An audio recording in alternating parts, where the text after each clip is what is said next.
was looking at your auric field as you were talking. I see a lot of different colors. Probably no surprise. What your auric field looks like when I look at it, and I'm checking with the records right now, it looks like you're from what is called the Orion Nebula. That's your origination point.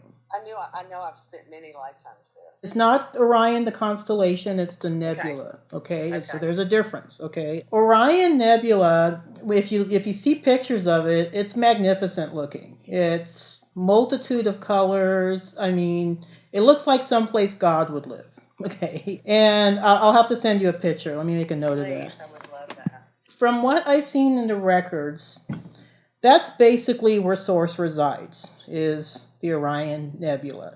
The individuals who originated from that particular soul group are very high dimensional. They're the highest dimensional folks that I've ever encountered, but they're also the most humble. So whenever I run into an Orion Nebula person, they're usually people that have had multitude of lives in other star systems, multitude of lives within those star systems, in other dimensions, other timelines. So they almost have like a kind of a parallel soul kind of aspect to them. Okay, I don't know if you understand the concept of parallel soul. Yeah, okay. Yeah. Because they come from a soul group that is basically just a step below Source. So they're even, I think, higher evolution than the Elohim. Okay, you hear a lot about the Elohim. Yeah, you know, they created Lyra and Vega. Yeah. Now, you've had incarnations in Lyra and Vega. Okay. I know that. I've done many in Vega. Oh, yeah. You definitely have more of a Vega energy. You're more of a Vega energy than a Lyra energy. So you're more of the Vega, Sirius, Orion persuasion. But you've also had lifetimes in the Pleiades. I see that as well. I do that. Yeah. So you are. I maybe have done readings for 2 other people that fall into your category. Isn't that crazy? Because it's the message I kept getting. But how do you confirm that? Like nobody could confirm that. This is all information I just learned from the records. Nobody else talks about it. And when I first encountered this information, I was like questioning it. You know, it's like, you know, this is not what we were taught. I certainly did. I'm like, I can't just, like, that's huge. Like, you know, like, I really have to make sure to understand what I'm hearing. Oh, yeah, absolutely. Yeah. And I think as you do your own meditation and your own research, it's going to confirm, hopefully, a lot of the things I may be telling you. And not to say that I'm completely 100% correct. You know, I mean, I'm just, you know, sharing with you, I guess, maybe my interpretation of what I'm seeing in the records. But you're not from around here. Okay. You're not even from this galaxy. And I've been told that too. Yeah. You're not. Like I said, they said it was so far out they couldn't tell me. Yeah. They didn't have access to that. I'll send you some info on it. It's a magnificent place. I mean, it's. I have no doubt. I see beauty everywhere. And the other 2. Now, the interesting thing about Orion Nebula souls is that they tend to do very, very well in business, even though they're super high dimensional. They're basically bundles of love. You know, they're just here to love. That's very true. They're here to be of service, and they're here to love. Basically, their mission. You and the other 2 individuals that I've done readings for that fall into this category, you guys are all great with business. You all have your own businesses. You all do. It's like you're able to manifest really super easily. Manifestation of money is no problem. Okay. No, never has been. Now, you know, some Arcturians and some of my Andromedans might struggle with some of those things, but not the Orion Nebula folks. You guys do, you know, very, very, very, very well. It's almost like you're always in the zone, you know, or if you're not in the zone, you get back into the zone really quickly. Kind of like what they call that source, that pure source energy. So throughout your evolution, okay, so you started off as an etheric soul that was part of an oversoul. Okay, this was like the Orion Nebula 12th dimensional oversoul. Okay, I think at some point, you know, just from what I could see a little bit in the records, for some reason, I think there was a few of you that decided that you were going to assist with kind of the evolution of the Milky Way galaxy. I know that for sure. you and probably the other two individuals that I know, and maybe a few others that I don't know, that are part of the soul group, decided to make the long journey. Probably went through the Antares Stargate to get to this galaxy. So you had to go from Orion Nebula to the Andromeda Galaxy, and then from there through the portal that we know as the Antares Stargate to the Milky Way Galaxy. The reason I think you guys are kind of like overseers in a sense, not so much that you're watchers, I don't want to categorize it like that, but almost like you're just there to be of service and to assist. That's the message I get. So that's basically what you came to do. So there's nothing like, it's not like Arcturians where we're more observers and we just report back to Arcturus, It's not like that. So you guys don't report back the source, necessarily. It's just that you're the representatives of source and you're here to love and assist. Correct. That's the message I constantly get, that my whole entire mission, I've always been on it, that it is nothing but love and light, like just love and light. That's it. It's been to be a service. All of the other trappings of being a starseed doesn't really apply to you because you don't have any identity with that. Okay, your identity is directly with source. And I think I've always known that. That's crazy because I told you. You said, "Well, where do you get your information?" I said, I know I have angels around me all the time, but I talk to him. I talk to him, God. I talk to my Father. Yeah, absolutely. So it's interesting that you chose to be born as a Capricorn Sun, Cancer Moon. Cancer Moon. Because you're the representation of both Father God consciousness and Mother God consciousness. And that makes sense, doesn't it? And yeah. I am 1,000% both of those signs. The outside, I'm a Capricorn, climb the mountain, take care of the family, provide. I've been the sole provider for my entire family. And Cancer Moon, I am the mother. My employees, my brothers and sisters, those were my kids. Those are my kids. There's 78 employees. That's my kids. Properties are my kids. Like, yeah. I am the mom. Period. Yeah. Although I've never had a child. So I think in a lot of ways, I may even connect you with. He's a really good friend of mine. He's from your soul group. I would so love that. Yeah, I'll connect you with him. But he's just he's one of the most successful people I know. I mean, professionally, but he's also one of the most humble and most giving. We truly are. Like, honestly, like, I bought my mom's home. My brother passed away young. I raised his 3 girls. Like, it's always about how I just signed up to be the president of the booster club for underpoverished, like, middle school kids from Syria. Like, just, I've always done tremendous charity work. Like, I just love to love.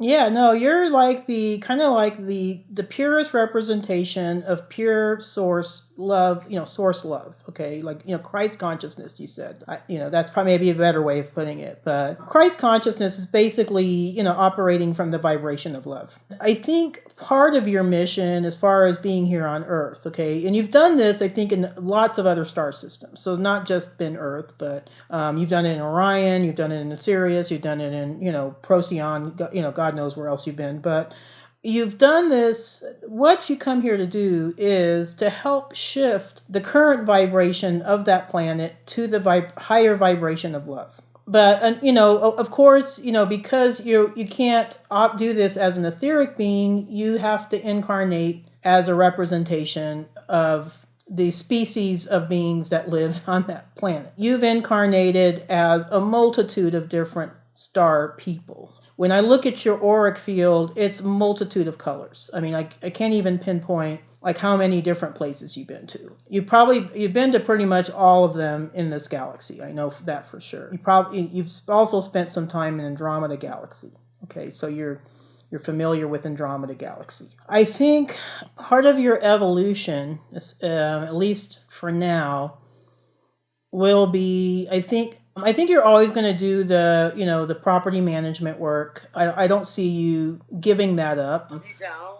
Eventually, you're going to phase out of it a little bit. Okay, I think it's going to be a slow phasing out because you're a Capricorn and you guys don't do things quickly. Okay, so it's not like, drastically, maybe that's the word. But I do think that you're going to get to the point where the money will be coming in. You might turn over the business to maybe, somebody else, and you're going to be doing more of the humanitarian work. Okay, that's what I've already started that process. But I think you're always going to have the business. Okay, so so it's not like you're going to sell the business, but I do see where you'll kind of phase out of the day-to-day operations aspect, if that makes sense. Okay. I've already started. And I figured you did. So probably a lot of things I'm going to tell you today is not going to be surprise to you, maybe more of a validation or confirmation. And that's what I really needed. Because you're an even bigger soul than I am. I'm a representative from Galactic Center here in this galaxy. Okay, that's basically,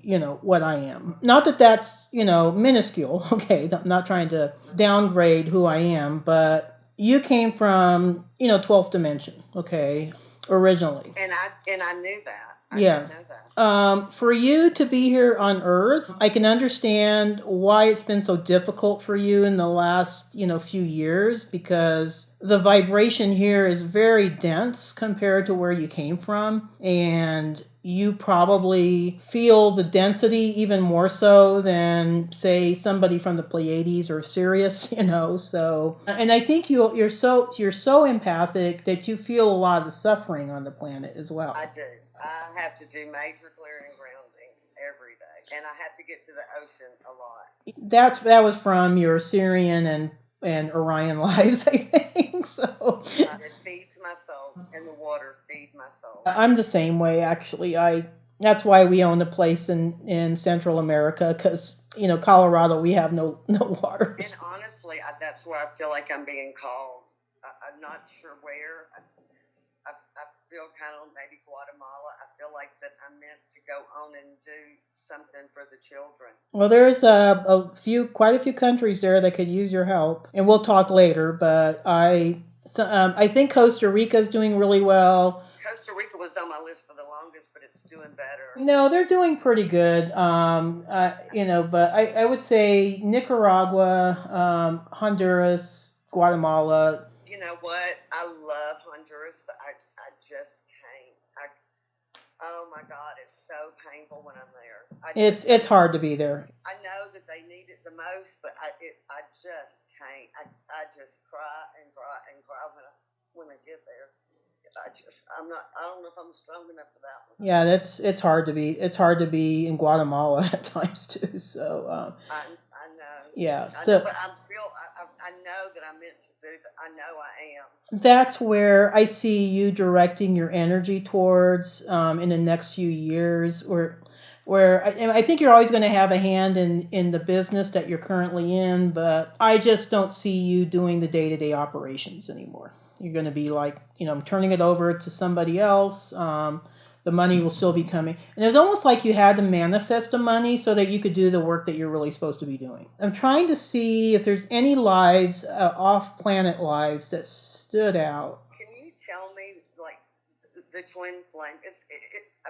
So I definitely get that message, and he shows up in all of my reading. What is the truth of that?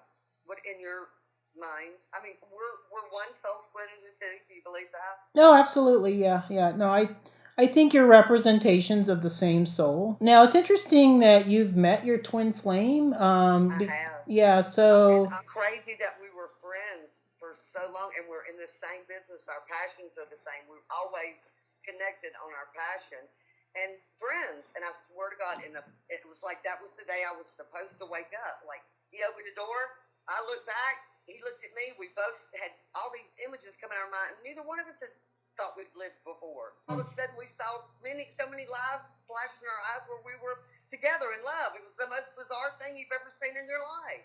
Then I'd have died right there on the second for him. Yeah. It was the most crazy thing I've ever experienced in my life. So it sounds like he's probably from the Orion Nebula too, and maybe not aware of it. I mean, well, I'm trying to even understand that. So then in one reading, it showed I was gold ray, he was blue ray. I'm like, well, how is that How are we different rays if we're one soul split into two? That I don't understand that. Sometimes you can have the same soul, but they might choose to have different vibrational representation. And I don't, I don't know. I don't know if I subscribe to the whole, blue, black, green rays or whatever. But I think sometimes you might have a soul that chooses to represent a certain vibrational tone. Okay, so think of it like a musical tone. And then the other soul that's also part of the same soul, oversoul, might choose to have a different tone. Okay, so it's just tones. It doesn't mean you're not from the same source, if that makes sense. Like it's like maybe playing an instrument and you're playing a piccolo and he's playing a flute. You're playing a guitar and they're playing a piano. It's just a different vibrational tone. Perhaps he's choosing yellow because yellow represents the path that he wants to follow. Okay. Whereas you're choosing blue. Okay. Got it. As far as your twin flame, he too must be on a mission if he's here on this planet. Okay. Correct. Yeah. Have you guys talked since that moment when you flashed, had the flashes of the lives and, Yes, yes, and oh my God, it's almost the same thing. My marriage was over. Before I realized he was married with 3 children. And a family business with her family. Yeah. So we've talked many times. And it's just, we both just like, oh my, I mean, it's just crazy. So I started my journey, he started his journey, and we communicated about things we were finding for the longest. And then, it's like, and I just said to him, I said, look, I constantly get the message. And I feel like all my stuff comes directly from source. I'm like, I've got to go do my journey, and you've got to go do your journey. And when we're whole and when we're complete, we'll find each other again. Mm-hmm. And that's where we left it. So I don't know where he is on the process. We quit communicating last December. Mm-hmm. Okay, so it's been about a year then. Yeah, gotcha. And I've had 2 readings where they, like the cards say where he's here, there, and I do feel like I know we communicate telepathically all the time. I know I feel him, he feels me. I know all the time. Yeah. I can tell you what he's thinking all the time. Yeah, to me that's a true twin flame connection is when you can. I can tell when he's upset. I can be happy. I mean, I can be surrounded with a group, and if I have to get up. I mean, I can just feel when he's sad, when he's hurt, when he's sick. It's terrible. I'm seeing that you and him left the Orion Nebula together, okay, and maybe you're even the same soul at that point, okay. So it was like, I don't think the splitting off occurred until you arrived in the Milky Way galaxy. It was almost like even as a whole soul, you were too big to incarnate into physical bodies, so you almost had to split at that point. And so he just became like the male representation of the soul, and you became the female representation. But I think the contract was that you were going to have many incarnations together. Okay, so whenever you incarnated in Vega, he was also there in Vega. And if you incarnated in Sirius, he was there. Yes. And oftentimes you guys would come together because you were like a perfect match. Yes, we are. It's just like, why be with anybody else? I'm here with my, soulmate. I mean, or my, twin flame. So. And it is crazy because we really are the same person. We've always had the same passion. Like property management, like we love to take old broken things and fix them. And we're both big charity. We both were impoverished, children from poor families that just got out of where we were, made it to the pinnacles of our careers. Yeah, absolutely. Stayed humble. Like I love what him as a person. I mean, he's just a beautiful person. But it sounds like right now he's kind of off on his own path, and you're not really looking to get together with him in a romantic sense. I would very much love to. Once you've seen like what you are when you're together, yeah. I've had those visions. I can't even imagine why we're not. No, I get it. But I guess maybe for him, I think because he's kind of the male representation and they're more single-minded, we as women, I think we're much more expansive, in our way of thinking. I think he's having to process everything. Okay. So that's what if I had to guess, I would say that's probably what's going on. It doesn't mean that he's ruled out the possibility, I just think he's processing it. I think for him, when you guys locked eyes and, you saw all the past lives flying by, that probably blew his whole paradigm because... Yes, I know it did. Yeah. It did mine. I thought I lost my mind. Yeah. It probably, blew... I mean... But as a woman, I think you're able to, because I think as women, we tend to be more open-minded about those sort of things. It's kind of because we're more intuitive, so it's easier for us to accept, things that are beyond the physical. But for men, it's much more difficult. Okay, so it takes them longer to process through. Oh, no doubt. Yeah, so I would say just give them time, but at some point, I think you'll know. What the possibilities are, and that would be a typical Orion Nebula response, hey, I don't want to influence your path. I wouldn't trade this awakening back to me for anything under the sun. I get why we do it. Like it's beautiful. Yeah. And I want him to experience all of that. Oh, absolutely. I mean, it's beautiful. I wouldn't trade it. I wouldn't trade it down. It's hard being away from him now that I know what we are together. Yeah. And I've seen what we are together. But I wouldn't trade the journey back to all of that. So I think when you've had incarnations in Vega, that was very impactful for you. That kind of Vega was more of a mother god consciousness society. So their focus was more on spirituality and healing. And you mentioned that you felt like you came here to be a healer, reader, seer, Yes. Those are gifts you learned in Vega. I think as a representative of Source, you've always had those gifts, but you kind of fine-tuned them in Vega, if that makes sense. So in Vega, you looked like a Vega being. You were a big, tall being that had blue skin. I mean, that's... And it's funny because, like, when I look at all the pictures, I just feel like... When I look at every one of them, I see myself in every one of them. Yeah, that's what I'm seeing too. I'm seeing you had lifetimes in the Pleiades. You looked Pleiadian. You had lifetimes on Sirius. You looked Sirian. You had lifetimes in Andromeda. You looked Andromedan. I mean, you've been in all these different star systems and in many multiple dimensions. I can tell you that I think two of the lives that affects me here is Egypt and Atlantis, and I can't remember those. Okay, let me see if I can get some information on that for you. I just cannot pull anything from those times, but in every reading those come up that are affecting this lifetime. You're more of an Atlantean soul than you are a Lemurian soul.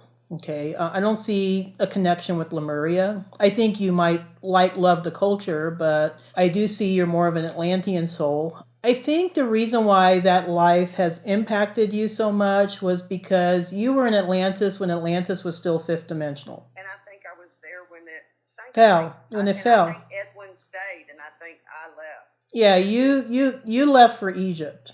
I knew that. Yeah, you left for Egypt because you. And was I high priestess there? Yes, you were.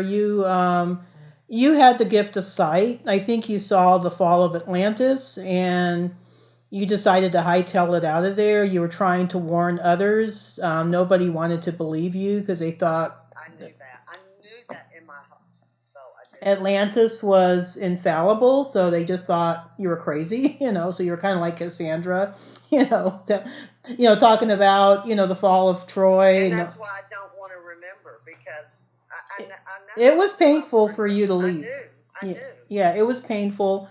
I think a lot of times when we don't remember lives, and this was the case with me with Lemuria, it's because something there happened that was so traumatic that it had a long-standing effect on us even in this life. I think part of the struggle you might be having with Atlantis is the fact that you saw Atlantis getting corrupted and there was nothing you could do to stop it. And you were talking about it and nobody wanted to listen.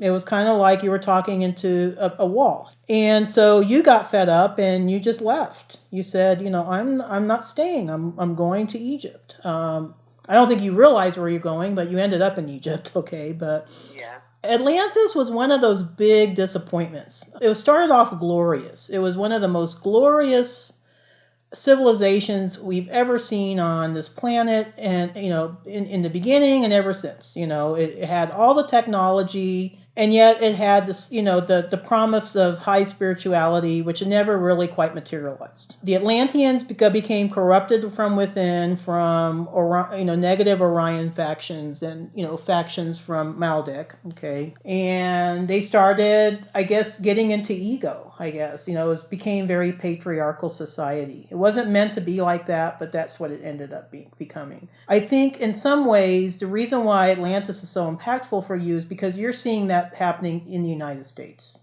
Okay, that makes sense to me. Okay, Atlantis is the United States is kind of like New Atlantis. Edgar Cayce talks about that a lot, or used to talk about that a lot. Yeah, I listen to a lot of his. So a lot of souls that have prior incarnations of Atlantis have chosen to reincarnate in the United States because they want to change the outcome of what happened from Atlantis in the past. Okay, so I think you're kind of seeing kind of a similar construct with our society here in the United States, and it's given you a very uneasy feeling. And I think this is why you're feeling that urgency, like I need to start making some big changes in my own life and be able to serve more people, because I don't want to see us going down that same path. Okay. Right. Yeah. And I feel it's the message I get is 2020 is going to be so huge. I almost feel like the ships will land in 2020. If it doesn't happen now, it's going to happen soon. If it doesn't happen next year, I just feel like 2020 is going to be a huge. It's going to be a huge shift. It's going to be even more a bigger shift than 2012 was. There's no doubt. Yeah, 2012 was big. That was the year I awakened, by the way. But 2020 is going to be impactful in the sense that it's going to make 2012 look like blip in the radar. But I feel in my gut that the ships are going to land, that people are finally going to see, and it's going to freak them the hell out. Now, do you have an idea of what group is going to land first? I have an idea, but I'm just curious to hear what you think. I think it's the Galactic Council. I think it's a combination. There's a lot of Palladians. I think they're already here, but I think three ships are going to land. Okay. That's what I think. Okay. I'm seeing a composium of Alpha Centaurians. I think they'll be the first to arrive, and Pleiadians, and I don't see Andromedans or Arcturians. They're more non-physical, but definitely more of the maybe Tau Ceti. Tau Ceti is really close by. The ones that are closer by, that's what I'm seeing arriving first. I don't know. I just feel like I think three ships are going to land. I think people are going to finally see, and it's going to cause chaos for a while. Oh yeah, it's going to be. It's going to blow people's paradigms for sure. Yeah, it's. So I think part of also I think your mission, as far as what you're here to do today, is to, I think, very gently in your own kind of Mother God consciousness, Father God consciousness sort of way, prepare people for what's to come. So this is why you have the gift of sight, so that it's not going to be quite so shocking to the general masses. Okay, when this event occurs, which hopefully it happens. I actually hope it happens next year, because we need to shake things up. It's this. It's time. Yeah. So, you and I are going to do what we can, as light workers, we're going to do what we Yes. can, to assist with that process. Okay. So we're kind of like midwives, on that process, but. That's too funny because that is exactly how I would describe myself, a midwife. Yeah. It's just, we're here to help with the evolution. So this is like a birth, so. It's so funny that you said that. Yeah. That's not even a word I've used to describe myself to anybody but myself. Yeah, so your guides are doing a good job, I think, putting the right words in my mouth. Okay, so they are. They're amazing. I'm so blessed. Oh, yeah, no, you have amazing guides. It's been very, very easy to communicate with your guides, I have to say. Yeah, they're correct, right? Michael and Gabriel have always been with me. Yeah. Yeah. I think Mother Mary is one of my guides. Oh, absolutely. Yeah, she's. I think Jesus. You've been connected with the ascended masters ever since your incarnations in Sirius. Okay, so. And I was here when Jesus was here, wasn't it? Yeah, you were in that lifetime too. Yeah, oh yeah. I think I was a scribe. You actually have, I think, better past life recall than I think you realize, or because it's like everything you're telling me, I'm like, yeah, I mean, it's like I don't even know why I'm doing this reading, You can, but no, I do see that. I think your past life recall is actually quite good as far as Egypt, okay? Because you said that was another impactful life for you. Yeah, I don't remember Egypt. Okay, let me see if I can get some information. Let's check with the records. I know that I was very fond of my lifetimes in Asia, in Japan, but I don't know why I cannot remember Egypt. I think it was because you got killed in Egypt. Maybe, or imprisoned for some reason. I don't know. I think in that lifetime, okay, I think you were a man, and interestingly enough, in Atlantis you were female. In Egypt you were a man, okay. I think you were trying to teach that there was just one God, and it was kind of like the Akhenaten, whole thing where there was, the dispute between, oh, do we have all these Egyptian gods that we need to follow, or do we just have the one sun god, which is, the Akhenaten or whatever? And I think you were of the one god category. Okay, that was what you were, and I think you were probably a priest, okay, of that. I think so. Of that sect, okay. But as I think after the death of Tutankhamun, okay, that we all know about, King Tut, Right. Okay, that whole dynasty fell, and the religion started changing back to the old, multitude of gods, okay. Yes, I believe that. Yes. You were still trying to preach that, there's just one God, there's just one, universal being that, and it wasn't a popular idea anymore. And I think somehow either you got imprisoned for speaking out. Yes, I think so. And I think eventually you got killed because they just wanted to shut you up. Okay, so.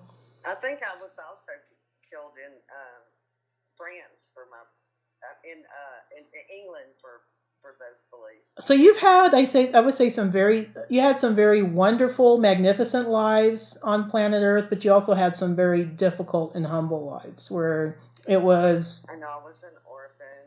Mm-hmm. Been an orphan. I knew I had been a preacher, priest, but like almost similar to like Buddha. I think the Asian lives were easier because I think as a Vega, as a soul that had Vega incarnations, that mode of thinking resonated more with your own personal philosophy as a soul. And it's the ones where the initial, a lot of memories of the times when Edwin and I were happy together came from there. Yeah, exactly. You've had a lot of lives on Earth. I mean, There's no doubt. I mean, I can't even pinpoint how many lives. I can't even count them because you've had so many, but you've had a lot of lives on Earth. I think you might have another incarnation in the next life on fifth dimensional Earth. Okay, I think you might choose to do that. I get fifth message I get was that I'm done after this, but I can tell you that I ran across one lady, and she just recognized me. She comes to me, shaman lady, old Indian lady. Mm-hmm. She hugged me. She said, "Oh my God, it is so good to see you." She said, "There's so few of us." Mm-hmm. She said, "You know, this is your last lifetime." She said, "But you know you'll volunteer when the Earth's ready to ascend to the seventh dimension. You know you'll come back." Yeah, that's what I'm seeing too. Yeah, she's right. So that's what she does.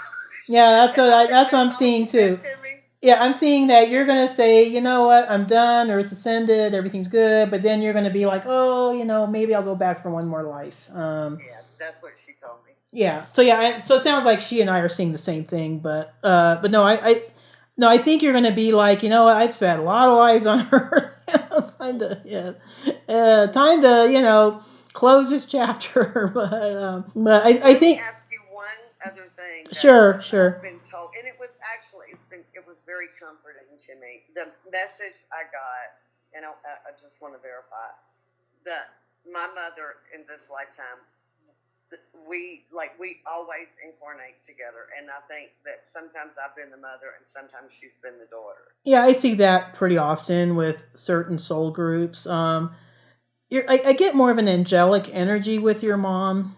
Like she's not of the same Orion Nebula group, but she's somebody that you connected with early on in your soul evolution. So she might have been somebody you connected with in Galactic Center or Vega but I get almost an angelic quality with her. Like, she wasn't a quote unquote starseed, okay, but she was more of an angelic representation. And you had a contract with her because you needed somebody to bring you onto this planet that would have the right foundation. Okay, that would put you, yeah. Your mother was the being that, I guess, volunteered, to do that for you in this life and even in previous lives. Okay. I know we had, like I just feel that too. Like we just always, like I get the feeling that she stays in the angelic realm until I incarnate again. We always go together. Yeah, it's always like, but her soul group's slightly different than yours. Okay, so it's a group that actually came from this galaxy. Okay, so it's just that you two, I think, bonded very early on, in your journey, and it was kind of like you were always there to help each other. So. Oh, there's just no doubt. I mean, I feel like that I've been the mother and she's been the daughter. Oh yeah, no, it's you guys have switched roles. Sometimes you were sisters, sometimes it was, and that's pretty common with group souls that have a contract that sometimes they're switched. Last question about that family thing. Well, I guess two. Was my mom awakened when she left? Did she remember? Let me check with your guides because that's something they might be able to answer. Yeah, they're saying that she didn't quite completely understand all aspects of it, but that she knew that she wasn't from here either, and that she was going home. Okay. And then my brothers, they just always felt like they were. I've never saw them as my brothers. They were my kids. Those were my kids. Have they been my children in other lives? I think your brothers are from a different soul group. So I think in a way, as a soul, you're so much more evolved than they were that it felt like they were more like your children because, I don't know, were they younger than you or older? Yes. Younger? Okay. Yeah, gotcha. So more than likely they were star seeds, but I think they were souls that you connected with in Sirius. For some reason, I'm seeing Sirius and the Pleiades. So I think they might have been your children in those lifetimes. So that's why if you feel more like motherly towards them than sisterly. I mean, like I know I prayed for them. Yeah. And I knew as a little girl, that those were gifts to me from my father. I knew that. I did their homework. I cooked their food. I got them ready for. They've always my kids. Period. Like I never saw them. They're my brothers, but I've just never saw them as my brothers. Yeah, I think because you had family connections with them, and for some reason the records are saying Sirius and Pleiades. So, Okay. So how many brothers do you have? Two. So one's from Sirius, the other one's from Pleiades. Okay. Got it. Okay. That would make sense. And you'll probably know which one's from which. So. I do. Absolutely. Yeah, it's pretty easy usually to tell, but so that's and I think your contract with them was to be of a guide of some sort more than anything else. So it wasn't really to be their sister. Okay, it was more to be their guide. Now, are they both still alive or? My oldest brother passed, but it's too funny because I don't know, just like I said, I mean they were like my kids, and he always like my oldest brother's like I mean I was so different to them. It wasn't just a sister or just a mother. I mean, like he just said I was his guiding star always. Oh, isn't that crazy? Wow. Yeah, so your guides are doing a great job giving me the right words, I think. I mean, he always said that. Yeah, no, that's beautiful. My guiding star in my life. Yeah. Period. Yeah, no, I think that was the contract you had with him was to be. I think both of your brothers came with maybe not a purpose to be directly like a light worker, like you and me, you and I are, but. Right. I agree with that. But I think they came maybe to accomplish some maybe some more personal soul evolution goals, okay, which sometimes, souls do that. And they wanted to have the best guide they could have, and they picked you, So the one brother that's passed, he probably returned to the star system where he originated from, I know that. I do. Yeah, so, the other one, he's still, continuing his life here on Earth, but maybe, down the road, he might eventually return to wherever he came from. So, I think I've got a niece that, she is not the same as me. I think we have been together I know we were together in Atlantis. Yeah, the niece is she might be an Orion Nebula soul. Drawn to Orion. Orion Nebula is like, I have to express this, is not the same as Orion constellation. Right. Because Orion constellation is, drawn to anything Orion. Yeah, but I think I just have I just feel in my soul that we were definitely together in Atlantis. Oh yeah, probably. Yeah, I mean, like I said, you have access to the same information I have, so I think if you have that feeling, more than likely that's probably the case. Okay. And I think in that lifetime, let me go back to the records, see what they show me about her. I think in that lifetime she was your daughter, and she came with you. Oh my God, that makes so much sense. Yeah, she was your daughter, and she went with you to Egypt when you left Atlantis. Leaving Atlantis was quite traumatic, by the way. It wasn't like an easy decision. I knew that. I knew that's why I couldn't remember it. And I knew that Edwin stayed, and I knew that I left. I did know that. I think you guys left just as Atlantis was starting to sink. And we did. We left in a ship, I know. And you were one of the fortunate ships that didn't sink along with Atlantis, but I think only 3 got away. Yeah, it was not very many. There was very few Atlantean survivors. Okay, I mean very few. I think Lemuria had very few survivors as well. It was very, very few. There was not many Atlanteans that ended up in Egypt. That's where all of them ended up. But it was rough. Yeah, it was not. I think in some ways the fall of Atlantis was even worse than the fall of Lemuria, and it had more of a cataclysmic.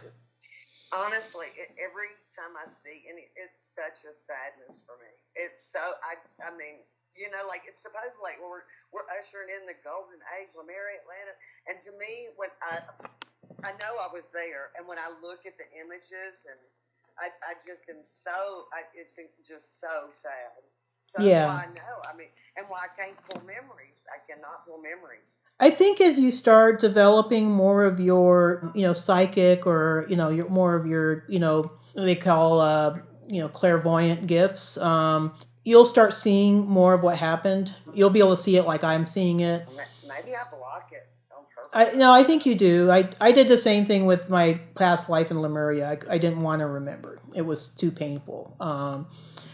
Now it's kind of like more of it's coming through, and I remembered how happy I was, and then everything got really bad. But yeah, it'll be the same with you in Atlantis. You'll start remembering more aspects of it, and it'll be like, oh yeah, okay, now yeah, this seems very, very real. It seems very familiar. And I think even your twin flame was there with you. I don't think he left with you though. I think you and your daughter. I feel sure that he stayed and went down, and I left. Yeah, that's what I'm seeing too.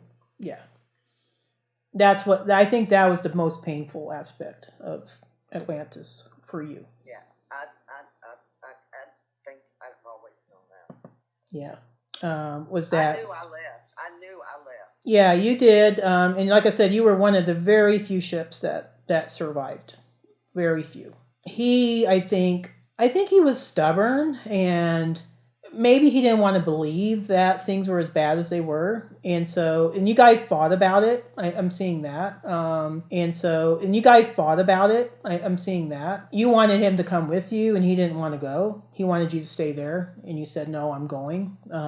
It was a point of contention between you two. That they say that. I mean, that's the lifetime that's affecting us here now. And maybe I think he might be still holding, I don't know, maybe some subconscious grudges against you That's exactly what I think. Because of what happened in Atlantis. And Egypt Egypt wasn't easy either. Okay, Egypt was also kind of a shit show. Okay, excuse my language, but it was, you guys were in contention in that life too. And he was female in that life.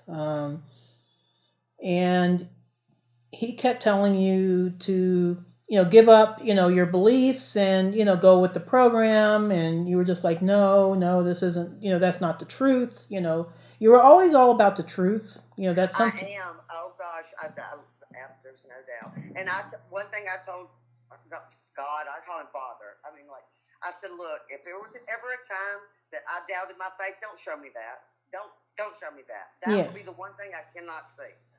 And there's a reason why I think you chose to be incarnated as a Capricorn, because you came in here with, I think, a lot of very powerful personality aspects that you needed to have in order to do the work that you came here to do. Okay, so you had to have that drive. Okay. There's no doubt. Yeah.